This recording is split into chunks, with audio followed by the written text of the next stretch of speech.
გადაცემის ფინალურ რეპორტაჟად ძალიან საინტერესო ამბავი შემოგინახეთ ბულგარეთიდან. ბულგარეთში პეტრიწონის მონასტერში, სადაც ქართველი სასულიერო პირი იოანე პეტრიწი მოღვაწეობდა მრავალი საუკუნის შემდეგ.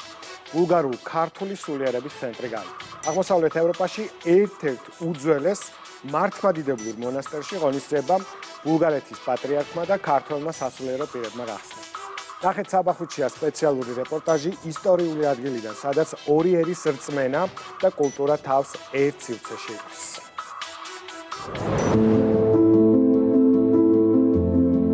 ბულგარეთის სამხრეთში, მთებს შორის, ტყის სიმწვანესა და სიმშვიდეში ჩაძირული პეტრიწონი. ერთ-ერთი უძველესი მართლმადიდებლური მონასტერი აღმოსავლეთ ევროპაში. გამორჩეული ქართული, ბიზანტიური და ბულგარული კულტურის უნიკალური შერწყმით. ფეხით მივუყვებით ბილიქს, რომელიც შესაძლოა საუკუნეების წინ აქ მოღვაწე ქართველ ბერებსაც გაუკვალავთ. საინფორმაციო დაფა კარიბჭესთან გვამცნობს, რომ მონასტერი მე-11 საუკუნეში ძმასთან, აბასთან ერთად დაუარსებია გრიგოლ ბაკურიანის ძეს. აირას წერს ამაზე ბიზანტიის იმპერიის ჯერ აღმოსავლეთის, შემდეგ კი დასავლეთის დომესტიკოსი. და ავაშენე მთელი გულითა და სულით, მრავალი შრომითა და დიდძალი ხარჯების გაღებით ეკლესიის გალავანი და მასზე სახლი ღმრთის დიდებისა. საინფორმაციო დაფა მონასტრის კარიბჭესთან 2023 წელს ბულგარეთში ქართული დიასპორის ძალისხმევით განთავსდა.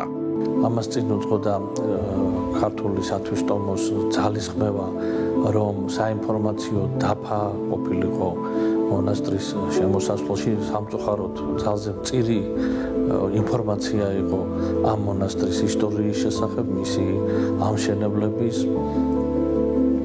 შესახებ და აი ეს იყო პირველი ნაბიჯი. საინფორმაციო დაფა ვიზიტორს მართლაც ბევრი ინფორმაციას აწვდის პეტრიწონზე. მაგალითად, რომ სამონასტრო კომპლექსის ყველაზე ძველი ნაგებობაა საძვალე. ის ერთადერთია, რაც სრული სახით შემორჩა გრიგოლ ბაკურიანის ძის ეპოქიდან. შენობა ორსართულიანია, ზემოთ ერთნავიანი ეკლესიაა. ჩვენი მეგზური მორჩილი ვალერი თავდაპირველად მონასტრის ქტიტორთა ფრესკებს გვაჩვენებს. ეს არის გრიგოლ და აბას ბაკურიანის ძეების ყველაზე ძველი ფრესკა. მთელი ტანით არიან გამოსახული ეკლესიის მაკეტით ხელში. ორივენი მდიდრულად, სადღესასწაულოდ არიან გამოწყობილნი წითელ წაღებში. პეტრიწონის საძვალე ქართველ ხატმწერს იოანე ივეროპოლუსს მოუხატავს. კვლევართა ვარაუდით, ის გრიგოლ ბაკურიანის ძეს უნდა ჩამოეყვანა საქართველოდან. ესენია სამარხები, სადაც ამ მონასტერში მოღვაწე ბერებს კრძალავდნენ. ეს ტრადიცია დღემდე გრძელდება. აქ კედელი სპეციალური ქვებითაა ნაშენი, რომ ჰაერის ტენიანობა შენარჩუნდეს და ნესტი არ იყოს. პეტრიწონის მონასტერში ქართველ სასულიერო და საერო პირთა დელეგაციასთან ერთად ჩამოვედით. დაარსებიდან თითქმის 1000 წლის შემდეგ ბაჩკოვოში ბულგარულ ქართული სულიერების და კულტურის ცენტრი დარბაზი უნდა გაიხსნას. მონასტერში ქართული დელეგაციის სტუმრობა პეტრიწონის ყოვლადწმინდა ღვთისმშობლის სასწაულმოქმედი ხატის ხსენების დღეს ემთხვევა, რომელსაც ქართული წარწერები ამშვენებს. ძმებ ბაკურიანის ძეებს ეს ხატი ბიზანტიის იმპერატორმა ალექსი პირველმა კომნენოსმა გამოუგზავნა საჩუქრად.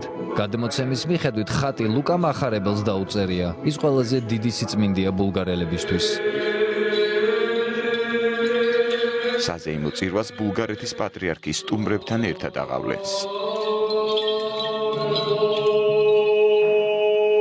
ღვთისმსახურება ორ ენაზე აღესრულება, ქართულად და ბულგარულად. ისმის ქართული საკალობლები გორის საკათედრო ტაძრის გუნდის შესრულებით.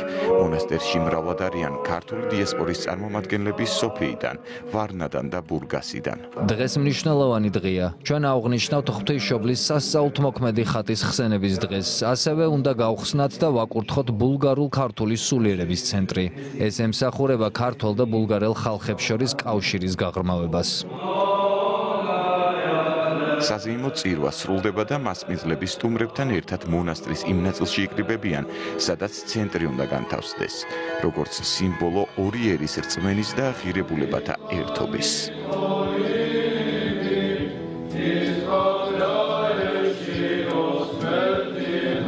ნაკლისის შემდეგ დარბაზის საზეიმო გახსნის დროც დგება. შეკრებილთ სრულიად საქართველოს კათოლიკოს პატრიარქის წერილს გორისა და ატენის მიტროპოლიტი მეუფე ანდრია აცნობს. ეს განსაკუთრებული დღეა ბულგარეთისა და საქართველოს ეკლესიათა ურთიერთობაში. რადგან საყოველთაოდ ცნობილი ბაჩკოვოს იგივე პეტრიწონის ქართულ მონასტერში 1000 წელზე მეტი ხნის შემდეგ იხსნება ბულგარულ-ქართული სულიერების ცენტრი. გამოხატულება მადლიერებისა იმ გვაწრისადმი, რაც დიდმა გრიგოლ და აბაზ ბაკურიანის ძეებმა ამ დიდებული სავანის დაარსებით გასწიეს ბულგარეთისა და საქართველოს წინაშე.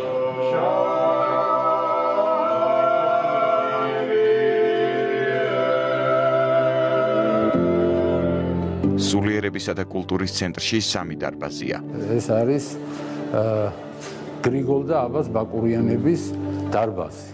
ასეთი მუზეუმი ვთქვათ, სადაც წმინდა მიხეილ მთავარანგელოზის ხატი დაბრძანებული, ყოვლადწმინდა ღვთისმშობლის ხატი და ესე იგი წარმოდგენილი არის საქართველოს ესეთი კუთხე ეკლესიები, მონასტრები და არის ისტორია, აქ არის ესე იგი ლიტერატურა, შეიძლება ნებისმიერს მობრძანდეს და აქ უფრო ახლოს გაეცნოს დაუშვათ საქართველოს ესე რომ ვთქვათ, არა მარტო ბაკურიანების დროის, არამედ ახლანდელ საქართველოს კულტურას. ეს არის ბიბლიოთეკა წმინდა პატრიარქ ევთიმის სახელობის. თუ ნახავთ, აქ არის კიდე ის ჩვენი უწმინდესი და უნეტარესი ყოფილ ბულგარეთის პატრიარქ მაქსიმთან და კიდევ სხვა ისტორიული ფოტოებია. ეხლა ვიმყოფებით, ეს არის უკვე მესამე დარბაზი, წმინდა გრიგოლ და იოანე პეტრიწონების დარბაზი.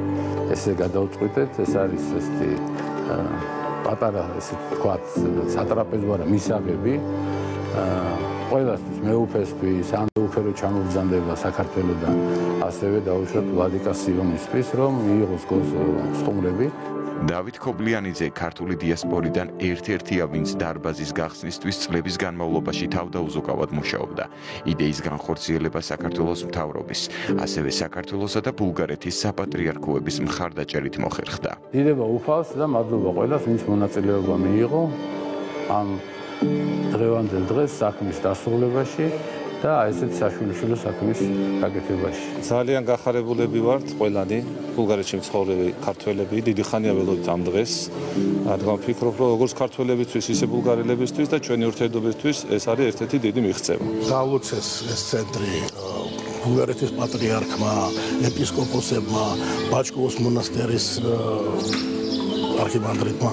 აღდგა ქართული სული ამ მონასტერში, ბაჩკოვოს მონასტერში, რომელიც ყველას მიხარია მთელ დიასპორას და მოხარულები ვართ. გილოცავთ. ბაჩკოვოს მრავალსაუკუნოვან მონასტერში დარბაზის გახსნით ბულგარულ-ქართული სულიერი და კულტურული კავშირები ახალი ძალით გაცოცხლდა. ბულგარეთის პატრიარქის უდიდესი სურვილია ამ ურთიერთობების გაღრმავების, როგორც ჩვენს ეკლესიასთან, ასევე ქართველებთან.